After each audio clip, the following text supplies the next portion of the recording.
Hey everyone, welcome to Fact Finders by Mo. Today, we've got a brand new and exciting Reddit story for you all. This one's filled with twists, turns, and some unexpected surprises that'll keep you hooked till the very end. So grab your favorite snack, sit back, and relax as we dive into this intriguing tale from the depths of Reddit. And as always, don't forget to like, share, and subscribe for more captivating stories like this one. Alright, let's get started. /AITA Am I the asshole for not going to my daughter's wedding? The wedding was on March 25th, which coincides with my other daughter's birthday. She was born March 25th, 2022. She was barely 3 months when she passed away. My wife, not my eldest daughter's mother, has been wanting to celebrate our daughter's life on the date of her birth. I also didn't feel it appropriate to leave my wife on this day since she is still grieving, as am I, and we haven't fully come to terms with things. When my eldest daughter was planning her wedding, I told her I'm doubtful I'd be there if she chose this date. I understand March 25th is significant to her relationship and that's why she chose it, but it just wasn't feasible for me. I was not even in a good place mentally on that day. It was a day of tears. Obviously there is a lot of guilt about missing my eldest daughter's special day, but I honestly don't know if what I did was wrong. Her side of the family has been sending me a lot of scathing messages, particularly her mother.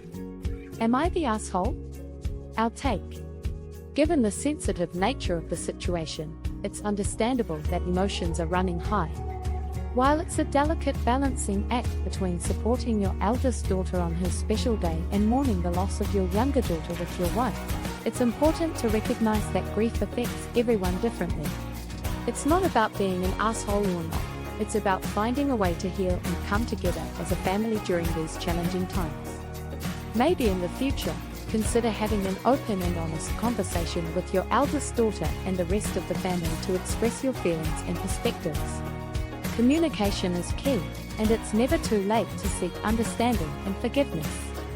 Let's go to the comments. One user says, I'm going to go against the grain here and say you're the asshole. I totally understand the need to grieve, but you have a deceased daughter and a living daughter. You needed to support your living daughter, she needed you there. I'm sorry if that sounds cold, but this was such a big event and I'm sure she dreamed of you being a part of it. Another writes, it is the 1-year anniversary. This isn't 30 years later, they are prioritizing their lost child. Any therapist will speak to the impact of anniversaries, none more so than the first. Please feel no shame over your grief. You are not putting one child over the other. You are surviving.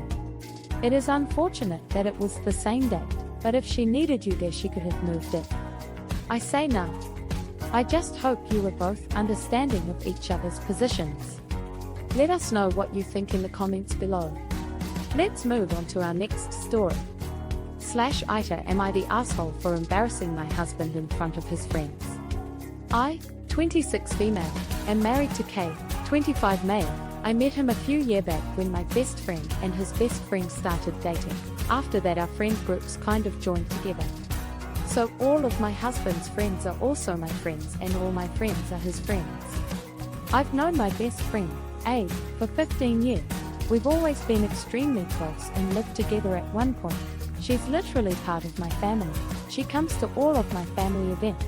My siblings refer to her as their sister and she's just been extremely involved in my life for years. Now me and my husband have a 6-month-old daughter. My dad is extremely wealthy, so he helps us out financially until my daughter is old enough to go to school. Then I will take a job at his company that pays well.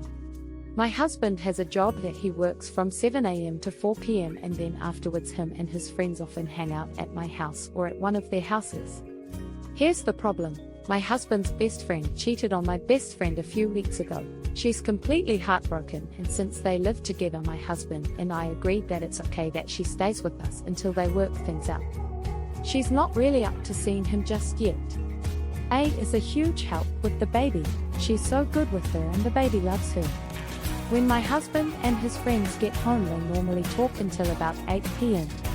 So he doesn't help with the baby too much when he gets home, which I don't mind, it's just nice to have a little help.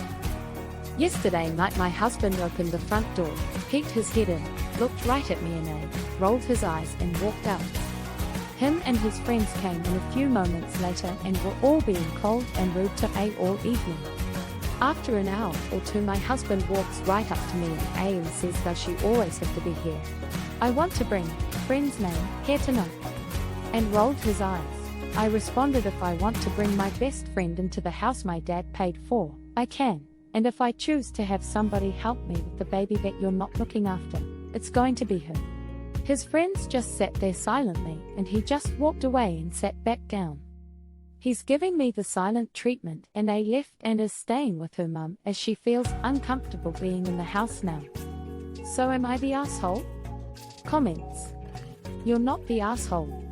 This discussion really should have been done in private, but your husband chose not only to do it in public, but in front of the person affected. You didn't embarrass your husband in front of his friends. He did. That being said, please notice the red flags he's waving. You agreed together that A could stay with you.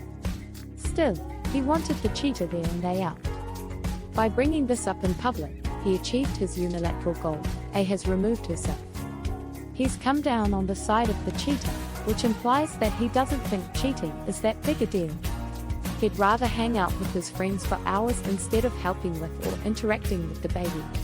He's giving you the silent treatment. From the contents of this post, I get the impression that he has a limited investment in this marriage. Our take. It sounds like there's a lot of tension in this situation, and it's important to remember that everyone may be feeling emotionally overwhelmed.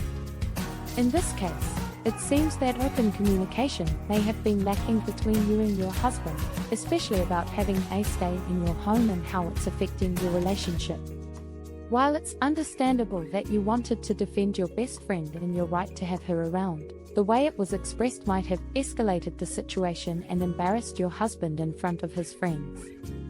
It could have been helpful to discuss the matter privately with him and express your feelings. However, it's also crucial to acknowledge that your husband's behavior towards A and his expectations for you to suddenly change the living arrangements were not entirely fair. He should have communicated his feelings with you privately instead of putting you on the spot in front of everyone. So, while you might not be entirely in the wrong, it's important to work on fostering open and honest communication with your husband to avoid further misunderstandings and ensure that everyone's feelings are respected. In the future, consider discussing these issues privately to reach a resolution that works for both of you. Thank you so much for joining us in today's video. We hope you enjoyed the content and found it both entertaining and insightful. If you did, please don't forget to give this video a thumbs up and hit that subscribe button so you won't miss any of our future uploads. Also, feel free to leave your thoughts, comments, or suggestions in the section down below. We love hearing from you. Until next time, take care, stay safe, and we'll see you in the next video. Bye for now. Thanks for watching. Don't forget to subscribe for more.